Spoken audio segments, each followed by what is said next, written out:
Operation Sindoor విజయవంతం కావడంతో త్రివిధ దళాలకు మద్దతుగా విజయవాడలో తిరంగా యాత్ర జరుగుతోంది.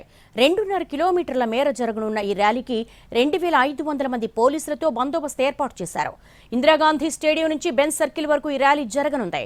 భారత సైన్యానికి ప్రధాని మోడీకి మద్దతుగా జాతీయ జెండాలతో కూటమి పార్టీల అధ్యక్షులు చంద్రబాబు, పవన్ కళ్యాణ్, పురంధేశ్వరి నడుస్తున్నారు.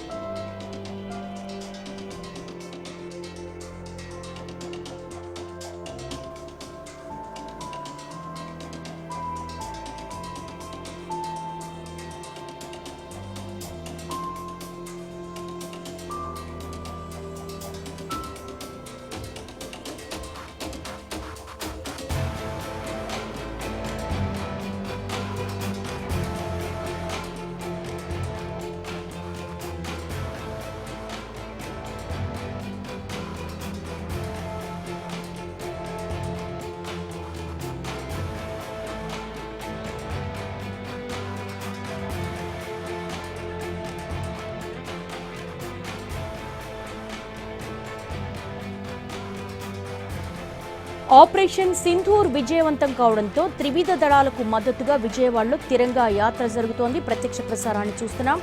2.5 కిలోమీటర్ల మేర ఈ ర్యాలీకి 2,500 మంది హాజరయ్యారు. పోలీసులతో పూర్తిస్థాయి బందోబస్తును ఏర్పాటు చేశారు. ఇందిరాగాంధీ స్టేడియం నుంచి బెంజ్ సర్కిల్ వరకు ఈ ర్యాలీ జరగనుంది. భారత సైన్యానికి ప్రధాని మోడీకి మద్దతుగా జాతీయ జెండాలతో కూటమి పార్టీల అధ్యక్షులు చంద్రబాబు, పవన్ కళ్యాణ్, పురంధేశ్వరి నడుస్తున్నారు. ప్రస్తుతం ఇందిరాగాంధీ స్టేడియం నుంచి బెంజ్ సర్కిల్ వరకు ఈ ర్యాలీ కొనసాగుతుంది. త్రివిధ దళాలకు మద్దతుగా తిరంగా యాత్రను చేపట్టారు. విజయవాడలో బెంజ్ సర్కిల్ నుంచి డివైడర్ మొత్తం పొడవునా కూడా మువ్వన్నెల జెండాలు చేతబూని దాదాపు 2.5 కిలోమీటర్ల మేర ఈ తిరంగా ర్యాలీ కొనసాగుతుంది.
త్రివిధ దళాలకు మద్దతుగా తిరంగా యాత్ర విజయవాడ బెంజ్ సర్కిల్లో దాదాపు 2.5 కిలోమీటర్ల మేర ఈ ర్యాలీ కొనసాగుతోంది. ఈ ర్యాలీలో ఏపీ సీఎం చంద్రబాబు నాయుడు, అలాగే జనసేన అధినేత AP deputy CM Pawan Kalyan జెండాలు చేతబూని ర్యాలీలో ముందుకు సాగుతూ ఉన్నారు. బెంజ్ సర్కిల్ డివైడర్ నుంచి ఈ ర్యాలీ కొనసాగుతోంది. జాతీయ జెండాలు చేతబూని త్రివర్ణ పతాకంతో తిరంగా ర్యాలీ కొనసాగుతోంది. ఇందిరాగాంధీ స్టేడియం నుంచి త్రివిధ దళాలకు మద్దతుగా తిరంగా యాత్ర ముందుకు సాగుతున్న దృశ్యాలు చూస్తున్నాము. ఆపరేషన్ సింధూర్ విజయవంతం కావడంతో త్రివిధ దళాలకు మద్దతుగా విజయవాడలో తిరంగా యాత్ర జరుగుతోంది. 2.5 కిలోమీటర్ల మేర జరగనున్న ఈ ర్యాలీకి 2500 మంది పోలీసులతో బందోబస్తు ఏర్పాటు చేశారు. ఇందిరాగాంధీ స్టేడియం నుంచి బెంజ్ సర్కిల్ వరకు ఈ ర్యాలీ జరుగుతోంది. భారత సైన్యానికి ప్రధాని మోడీకి మద్దతుగా జాతీయ జెండాలతో కూటమి పార్టీల అధ్యక్షులు చంద్రబాబు, పవన్ కళ్యాణ్, పురంధేశ్వరి నడుస్తున్న దృశ్యాలు మనం చూస్తున్నాము.